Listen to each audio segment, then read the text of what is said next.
अस्सलाम वालेकुम, मैं हूं सहमद हसन। आप तो सहमद हसन यूट्यूब चैनल देख रहे हैं। टॉप क्रिकेट न्यूज़ से सेगमेंट आपके साथ शेयर करेंगे। नंबर 1 पर बात करेंगे बाबर आजम के हवाले से अपडेट्स आ रही हैं। आपको बताया था कि पाकिस्तान के टेस्ट स्क्वाड से 4 क्रिकेटर रिलीज़ कर दिए गए हैं, जिनको कहा गया है कि भाईजान आप लोग जाइए और कायद आजम ट्रॉफी खेलिए, जिसमें बाबर आजम का नाम इंक्लूड नहीं था।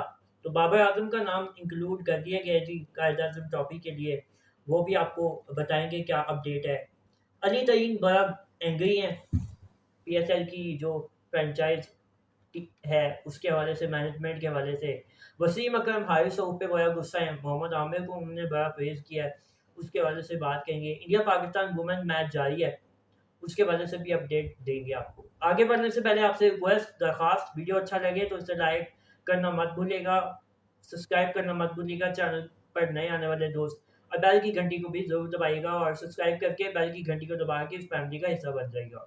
सबसे पहले बात करते हैं, बड़ी खबर आई है। पाकिस्तान टीम के साबिक कप्तान बाबर आजम इस दफ़ा आपको खेलते नज़र आएँगे कायदे आज़म ट्रॉफ़ी में, और लाहौर वाइट्स की तरफ से वो आपको इस दफ़ा खेलते हुए नज़र आएँगे।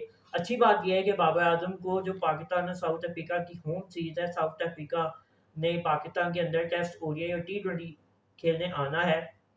साउथ अफ्रीका के अगेंस्ट उनको ओडीआई में भी चांस मिलेगा, और खबरों के मुताबिक अब टेस्ट में तो उनको शामिल कर दिया गया है। और टी20 की जब सिलेक्शन कमेटी मीटिंग होगी, तो उसमें फिर टेस्ट की और ओडीआई की परफॉर्मेंसेस देखकर, या टेस्ट की परफॉर्मेंसेस देखकर ही डिसाइड किया जाएगा कि बाबर आजम को टी20 में कमबैक करवाया जाए या नहीं। लेकिन अभी बाबर के लिए बड़ा इंपॉर्टेंट था कि वो पहले से थोड़ी प्रैक्टिस लें, थोड़ा वार्म अप हो जाएँ एज़ अ बैटर। उनके पीछे रन्स बिल्कुल भी नहीं आए, स्पेशली वेस्ट इंडीज़ के अगेंस्ट जो ओडीआई टूर था उसमें। तो बाबर के लिए बड़ा ज़रूरी था कि वो एज़ अ बैटर उनको एक थोड़ा-सा प्रैक्टिस मिले, थोड़ा-सा वार्म अप मिले। और अच्छी बात ये है कि बाबर आज़म अब कायद-ए-आज़म ट्रॉफी में लाहौर लायंस की तरफ, व्हाइट्स की तरफ से आपको खेलते हुए नज़र आएँगे। ये जो एक मैच है ये भी खेलेंगे, और जब 2 टेस्ट मैचेस खत्म हो जाएँगे उसके बाद भी बाबर आज़म आपको डोमेस्टिक खेलते हुए नज़र आएँगे कायद-ए-आज़म ट्रॉफी में। और 2019 के बाद अब आप अंदाज़ा लगा लें, 2019, 20, 21, 22, 23, 24, 25, 2025 आ गया है।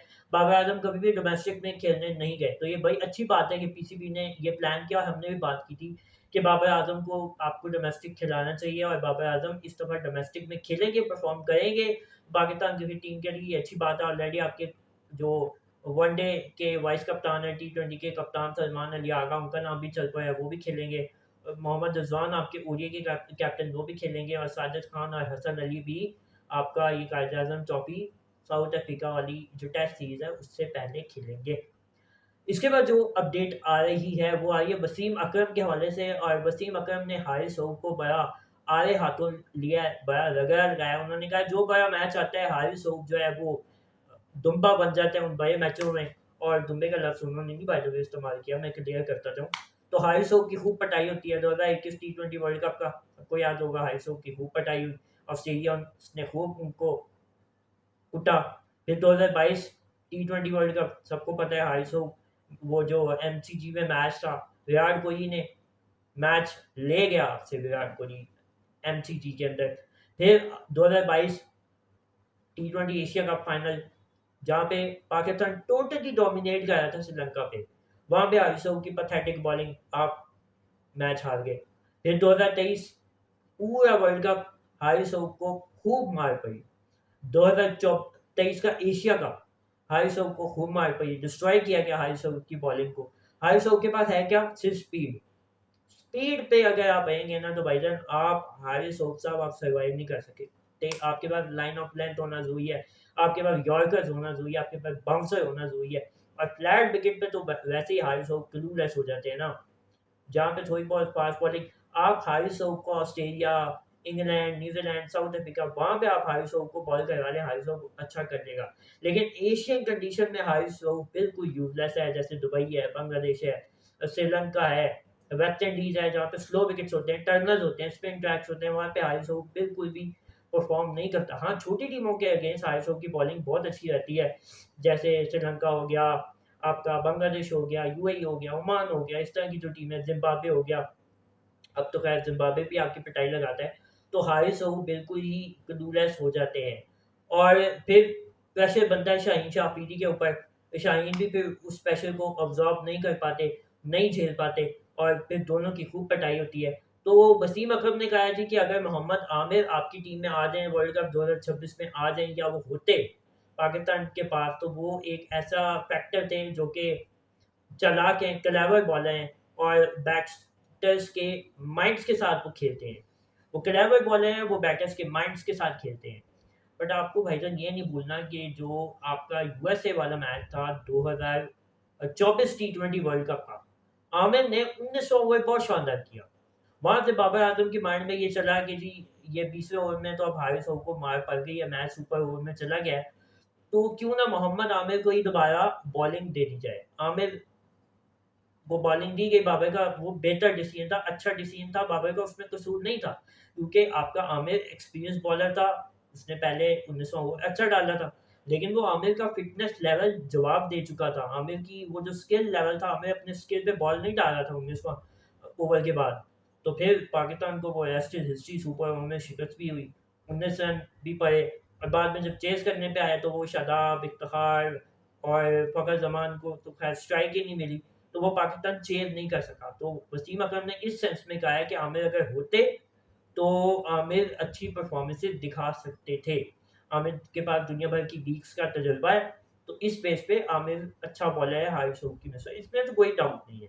मोहम्मद आमिर का और हारिस रऊफ़ की जो बॉलिंग है, उसका कोई कंपैरिज़न नहीं है। आमिर एक स्किलफुल बॉलर है, उसके बाद आउट स्विंग है, इन स्विंग है और स्पेशली लेफ्ट हैंडर्स के अगेंस्ट और राइट हैंडर्स के अगेंस्ट आमिर का जो बॉल जो पर के अंदर आता है ना, वो रोहित शर्मा, वो विराट कोहली, वो एबी डिविलियर्स, वो सचिन तेंदुलकर, बड़े-बड़े दिग्गज बल्लेबाज दुनिया के क्लूलेस रहे हैं।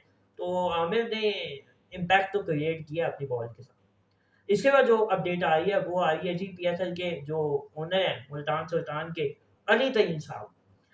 भाई गुस्सा है और बनता भी है उनका।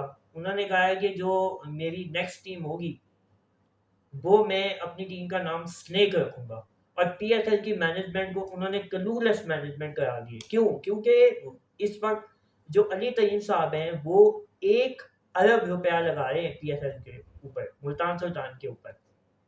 क्यों? बाकी टीमों को इतना वो नहीं हो रहा, लॉस नहीं हो रहा फाइनेंशियल। लेकिन मुल्तान सुल्तान के जो ओनर हैं, वो इस वक़्त घाटे का सौदा कर रहे हैं, वो इस वक़्त नुकसान में चल रहे हैं। उनके कप्तान भी माशाल्लाह से परफ़ॉर्म नहीं कर रहे, इस दफ़ा तो उन्होंने ख़ैर बॉटम पे फ़िनिश किया मुल्तान सुल्तान साहब ने रिज़वान की कप्तानी में। और फिर जिस तरह की पीएसएल की मैनेजमेंट है, इंतहाई निकम्मी, इंतहाई नालायक वाली। ये अभी जब हायरिंग की बात आती है, साइनिंग की बात आती है, तो इनके जो अ, वो इमरान साहब थे पीएसएल के मैनेजिंग डायरेक्टर, वो अपनी शादी में मसरूफ़ थे, वो छुट्टियाँ एन्जॉय कर रहे थे।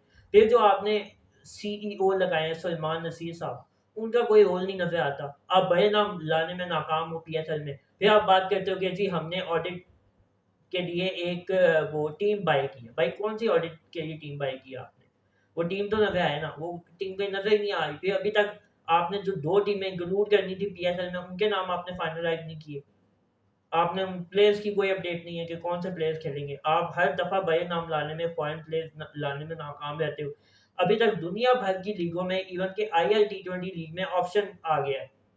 आपकी पीएसएल में ऑप्शन नहीं आया। रमीज़ राजा साहब एक ऑप्शन का मॉडल लाए थे, वो आपने अप्रूव ही नहीं किया। आप लोगों ने कहा जी कि नहीं जी हमें तो बड़ा फाइनेंशियल इसमें लॉस होगा। तो सारे जो पीएसएल के फ्रैंचाइज़ के ओनर्स थे, वो रोने लग गए कि भई हमें तो ये फाइनेंशियली बड़ा लॉस हो जाएगा। तो पीएसएल एक अलग बॉडी है, पीसीबी एक अलग बॉडी है। पिस अभी जो पीएसएल 2025 का हुआ था एडिशन 10, इसमें 50% से ज़्यादा जो आपके फॉरेन प्लेयर्स आए थे और लोकल प्लेयर्स को पीसीबी ने फाइनेंशियली सपोर्ट किया। पीसीबी ने फ्रैंचाइज़ीज़ को कहा था कि भई आप सैलरी पैकेजेस बढ़ाएँ, आप बड़े प्लेयर लेकर आएँ। पीसीबी ने इनको ज़्यादा सपोर्ट किया था। ये अपने पल्ले से एक पैसा नहीं लगाते। तो इतनी नालायकी है बीएसएल में, इतनी मिसमैनेजमेंट है। अभी तक हमें ये नहीं पता चला कि कौन से प्लेयर्स आ रहे हैं। दुनिया भर की लीगों का 2-2 महीने पहले पता चल जाता है कि ड्राफ्ट में कौन से प्लेयर पिक हुए हैं। आपकी जो बीपीएल है, big Bangladesh premier league, big bash league, सबको पता होता है। अभी पाकिस्तानी क्रिकेटर्स का इतना मामला चल रहा था कि पीसीबी उनको वो नहीं दे रहा, एनओसी नहीं दे रहा जिन प्लेयर्स की परफॉर्मेंसेज़ नहीं है। इवन के जो एशिया कप में खेले भी नहीं है, उनके भी एनओसी को लेकर मसला बना हुआ था।